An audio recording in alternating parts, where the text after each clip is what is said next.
দুপুরের তপ্ত রোদে উঠানে কাজ করছিলেন গ্রামবাসীরা। হঠাৎ চোখের সামনে সাক্ষাৎ যমদূত। বন জঙ্গল ছেড়ে এবার লোকালয়ে ঢুকে পড়ল এক বিশাল ডোরাকাটা বাঘ। এটিকে লাঠি সোঁটা নিয়ে গ্রামবাসীরা তাড়াতে গেলেই বাধে বিপত্তি। একজনের উপর ঝাঁপিয়ে পড়ে তাকে রক্তাক্ত করে বাঘটি সোজা ঢুকে পড়ে স্থানীয় একটি বাড়িতে। এরপর যা ঘটল তা দেখে সবার চক্ষু চড়ক গাছ। ঘরের ভেতর থাকা একটি কাঠের খাটিয়ার উপর রাজার মতো আয়েশ করে আস্থানা গেড়ে বসলো বাঘটি। খুলে বলো। ফ্যান্টাস্টিক, নিমো খালাল বিস্কুট খায়, সানিও স্ট্যাটাস দিছে ইটস ফ্যান্টাস্টিক। রুদ্ধশ্বাস এই ঘটনাটি ঘটেছে ভারতের মধ্যপ্রদেশের বান্ধবগড় বাঘ সংরক্ষণ প্রকল্পের সীমানা ঘেঁষা একটি গ্রামে।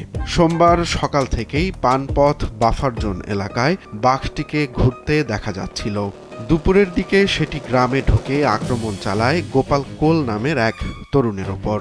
বাঘের থাবায় তার পায়ে গুরুতর চোট লাগে। আক্রমণের পর বাঘটি দুর্গাপ্রসাদ দ্বিবেদী নামের এক বাসিন্দার শোবার ঘরে ঢুকে পড়ে এবং বিছানায় গিয়ে বসে থাকে। ভয়ে গ্রাম জুড়ে আতঙ্ক ছড়িয়ে পড়ে। অনেকেই প্রাণ বাঁচাতে বাড়ির ছাদে আশ্রয় নেন। খবর পেয়ে বনকর্মীরা দ্রুত ঘটনাস্থলে পৌঁছান। দীর্ঘ ৮ ঘন্টার রুদ্ধশ্বাস চেষ্টার পর বাঘটিকে অচেতন করে উদ্ধার করা সম্ভব হয়। বর্তমানে আহত যুবক কাটনি হাসপাতালে চিকিৎসাধীন রয়েছেন। মানুষের বিছানায় বাঘের বসে থাকার সেই বিরল ভিডিওটি এখন সামাজিক যোগাযোগ মাধ্যমে ভাইরাল।